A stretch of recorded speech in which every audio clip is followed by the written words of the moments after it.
Hi, my name is Autumn Madewell, and today I'm going to be talking about vocal fold polyps. So, what populations do vocal fold polyps affect? It's more common in men than women. It does occur in children, however, it is less common in the pediatric population. And it's also common in individuals that spend a lot of time speaking and/or singing, such as teaching, singing, coaching, cheerleading, um, professions of that nature that have a higher demand on the voice. So this definition comes straight from our textbook, and it defines vocal fold polyps as a focal abnormality of the superficial lamina propria that's similar in location to where vocal nodules occur. However, it is thought to be slightly deeper in the lamina propria and is typically unilateral. So, in other words, it is a non cancerous lesional growth that's located on the vocal folds that results in a vocal quality or speech that is typically low, hoarse, and breathy in sound. So, how do vocal fold polyps occur? They occur in response to a blood vessel bursting or breaking. And when this happens, the body tries to compensate and repair itself. And by doing so, it forms a layer of tissue that grows on the vocal folds called a polyp. And it results in the vocal folds not being able to close and vibrate properly, sufficient for speech. It is thought to be caused by a single vocal fold event. So, what do I mean by that? So, for instance, let's say you go to a concert and the entire night you're screaming, you're yelling, you're misusing your voice at that event for an extended duration of time, and that one vocal fold event or that one event caused this to create vocal fold polyps. So I included this as to how are vocal fold polyps similar to vocal fold or vocal nodules versus how are they different. So they're similar in regards to they're both caused by abuse or misuse of the voice. Um, Polyps are considered to be bigger than nodules and appear more like a blister, and they're more swollen and they're unilateral. I really want to emphasize that unilateral. And they're located in the anterior two middle thirds of the vocal folds, versus nodules are more like a callus and they're white in appearance and kind of round. And they're located in the anterior or middle two thirds of the vocal folds. They're similar in the size and location in which they are or appear, and they are bilateral. So in this photo, I have a picture of vocal fold polyps on the left-hand side, which is just unilateral again, and then vocal fold nodules, which are bilateral to kind of show the difference. So causes of vocal fold polyps include talking loudly, excessive caffeination and alcohol intake, which consequently dries the throat out and the vocal folds. Acid reflux can contribute to vocal fold polyps. Exposure to toxic fumes, conditions such as hypothyroidism can even contribute. Overusing your voice or intense trauma to the voice or phonotrauma. Side effects of certain medications can even contribute to this, and even hormonal imbalances have been contributed to it. So, what are the signs and symptoms? So, vocal fold polyps result in a voice sounding hoarse, breathy, rough, scratchy, and even harsh sounding.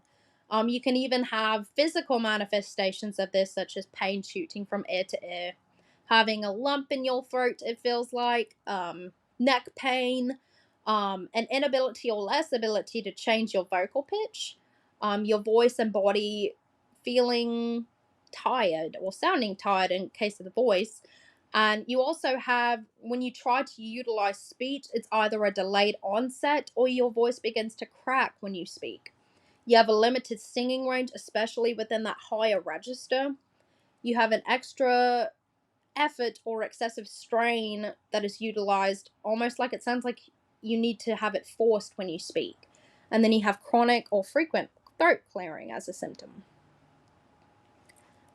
So, what is the role of an SLP?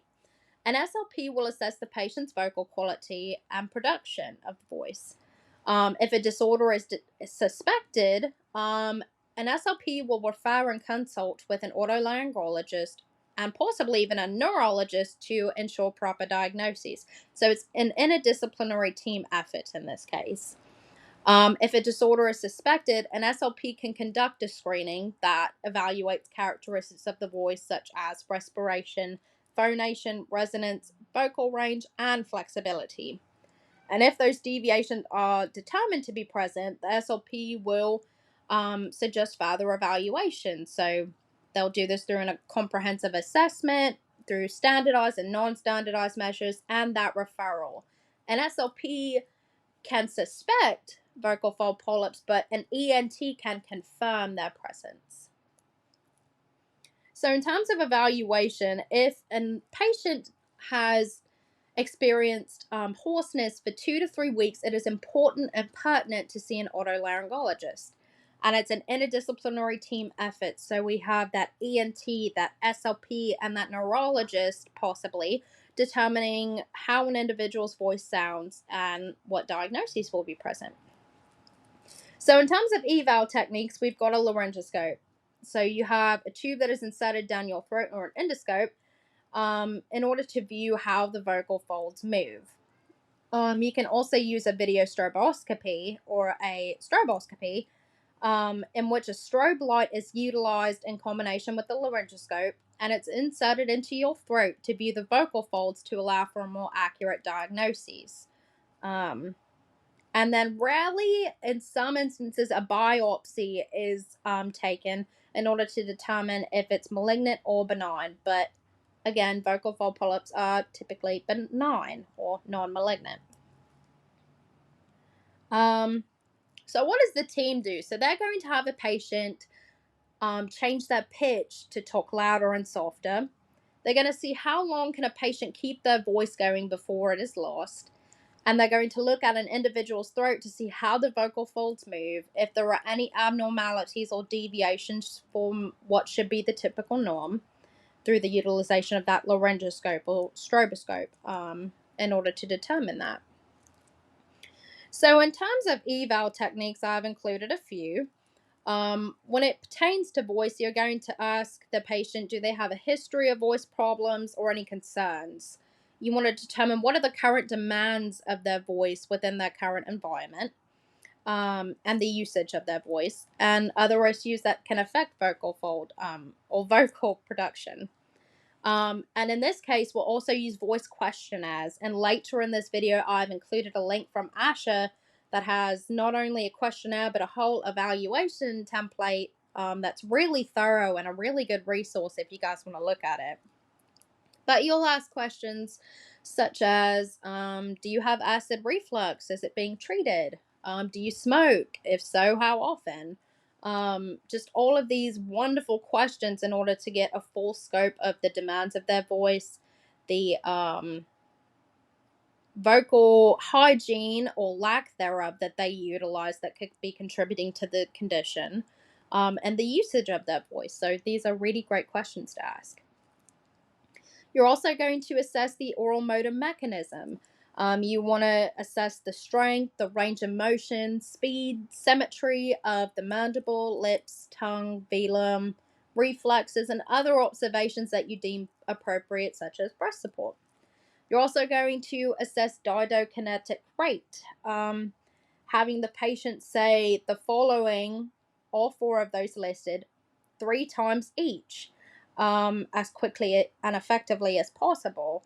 And you're going to get that that average and determine, well, what is their diadokinetic rate. So have them say pa 3 times, ta 3 times, ka 3 times, and pa ta ka 3 times. So pa pa pa, ta ta ta. You get the idea. We've done it before in clinic. Another thing that we can do is assess respiration, such as breathing patterns. You want to record observations, and you can even give them instructions such as, I need you to quickly inhale, and then I need you to slowly release that. I need you to slowly exhale. You can also do maximum phonation time, which is, for instance, I'm going to instruct my patients say ah as long as they can, utilizing their normal loudness. And you want to record that time in seconds and repeat it 3 times, and the longest of those 3 is their maximum phonation time. Habitual pitch. With this one, you're going to record the patient's voice and have them repeat a sentence or say a sentence such as, "Does anyone know how many calories are in a bag of popcorn?" And you're going to measure this pitch using Visi pitch. And you're going to have them say it in different ranges, noting the modal pitch, the lowest, the highest, the average. This is just kind of getting an overall view of the habitual pitch. And then assessing shimmer, jitter, and noise to harmonics ratio. So recording a voice sample again and having a patient say "e" for 4 seconds using typical pitch and loudness. You want to record it in hertz and record or do this 15 times total and analyze their voice using a software such as Pratt. Also, I didn't mention, but with habitual pitch, you'll utilize a software such as Visi pitch, which will determine that modal pitch, lowest, highest, and average pitch. With assessing voice quality, you can present a word list, either visually or auditorily, that they will repeat, and utilize this to assess their quality. Are they sounding breathy? Are they sounding hoarse? Are they sounding strained? Is their voice cracking? Are they unable to support speech sufficiently with breath? Just getting an idea of that quality. You can also have them repeat sentences or ask questions such as, "Tell me about your speech, about your voice. What do you view as your strengths and what do you view as your weaknesses?" You can instruct the client to read a paragraph, such as the rainbow passage, to kind of get a more in-depth view of what their voice sounds like. And you can also have a monologue. So just have a conversation with them. Ask them about what are their interests, hobbies, family, anything of that nature, in order to get an idea of that quality through more organic means. All in all, an SLP's goal in this, or what they should be doing, is you want to determine in your clinical expertise or your clinical evaluation, what is your impression of their voice quality, or their what's the problem? Is their voice sounding rough, irregular? How is their breathing? Is air escaping? Does the voice sound strained, using excessive effort? Are there variations in either their pitch or loudness that are not typical for their gender, age, or culture? And are there any additional features, such as the voice sounds wet or it sounds gurgly? Things of that nature. You are using your clinical interpretation. And with the fifth one that I put, assessing resonance, you want to have a patient read aloud or repeat words that don't have nasal sounds. And you want to determine, are they sounding hypernasal in this instance? So is there too much nasality or nasality where it shouldn't be? Are they hyponasal? Is there almost no nasality at all, or a lack thereof? So in this instance of assessing those, you would have a patient complete the trials twice. So complete whatever sentence, words, whatever you want to have them read or say, have them do it twice. Once with plugging their nose and once without plugging their nose, and determine the difference in between those two trials. So in those instances, did they sound more hypernasal, more hyponasal, or did they sound within normal limits? And you can also determine these by nasal air emission. So placing a dental mirror under their nose while they're speaking, and if the mirror fogs up, then there's obviously a problem within those areas. Examples of what you could have them say would be patients saying the words "ooh" or "ee" or "Papa Bear blows bubbles" or "give us the gus" or "get out." Things of that nature. Then on this slide, I've included resources that helped you determine what would be within normal limits of the following parameters I listed. Procedures and forms, so like what you need to do as an SLP when you're evaluating it. And even an article that goes more in depth to vocal fold polyps. So those are great resources. I also included, ASHA included an evaluation template that went through like those voice questionnaires, assessing that quality, that resonance, just it was a great and thorough resource to do in order to complete a voice evaluation, and I highly recommend it. So the treatment options for speech or for vocal fold polyps is usually speech therapy is used first, if a patient especially is willing to quote unquote wait it out. However, there are instances in which surgery is utilized as an option. Um, and this just aims to, um, speech therapy in the instance aims to modify any inappropriate vocal behaviors, adjust quality of the voice, and promotes regression of the lesion. However, again, if surgery is needed, it will be utilized. And an SLP will instruct patients on proper vocal fold hygiene or vocal hygiene, such as drinking water X amount of cups, X amount of times a day, um, things of that nature. And it just allows education and instruction on how the voice can be misused and abused and promote these lesions from occurring. And then treatment is also used to change the way in which the voice sounds and teach the patient how to utilize proper breath support when speaking. So, in terms of treatment, it's really dependent. Again, usually they try to utilize speech therapy first if possible, but it's all dependent on what caused the nodules or polyps, how big are they, and what problems have occurred as a result of them. Um, and if you have surgery, it's typically done if they've been there for a long time and speech therapy has been of no benefit to them or has not promoted progression of the lesion. And again, like I said, children typically are not affected by this but can be affected. And within children, surgery is not usually utilized. Also, it's important to treat any medical conditions that caused it. So, for instance, if a patient had acid reflux, allergies, or thyroid problems that contributed to this issue, those need to be treated before the nodules or polyps will go away on their own.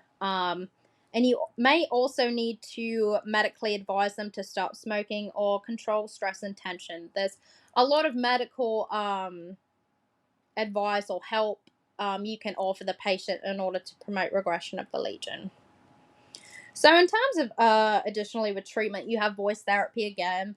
That's just utilizing exercises that improve breathing, reduce throat strain, and find optimal resonance, pitch, and volume for strong, healthy speech.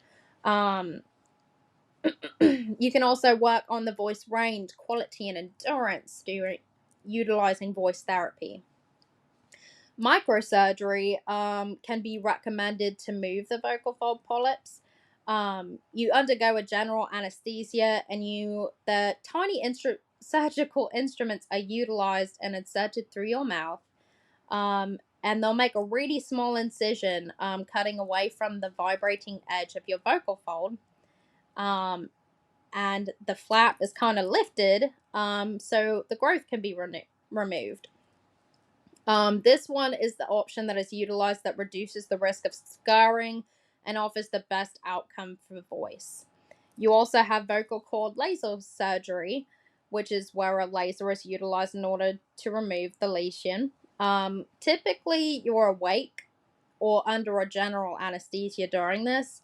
They'll use a thin scope in your nose and throat, and they'll use a laser beam to shrink the lesion. And after this is done, voice therapy and rest are recommended in order for proper improvement. And then medical management, such as, hey, you need to stop smoking, or hey, let me prescribe some medications to treat this acid reflux or allergens or chronic cough you've been exhibiting. And then finally, I have my goals. So my short-term goal for a patient with this disorder, the 5 of them, would be patient will reduce vocal fatigue, overuse to improve health of vocal folds by reducing/eliminating trauma to the vocal folds within 3 weeks as reported by patient and observed by SLP with 90% accuracy. Patient will implement hydration regime in 3 consecutive sessions to support adequate vocal hygiene and no cueing or accuracy. Patient will establish volitional control of respiration as evidenced by abdominal breathing during structured tasks within 3 weeks with 100% accuracy independently, because that breath support is so important for the production of speech. And then my last short-term goal is patient will identify vocal misuse behaviors that impact vocal hygiene by documenting frequency of unhealthy vocal behaviors such as talking really loud or throat clearing as they occur throughout the day in a natural setting for 1 week independently with 90% accuracy. And finally, my long term goal is patient will demonstrate voice production abilities that meet requirements for activities of daily living while maintaining proper vocal hygiene and vocal fold health within 12 weeks, as evidenced by patient report and SLP observations. And then these are my sources. Thank you guys.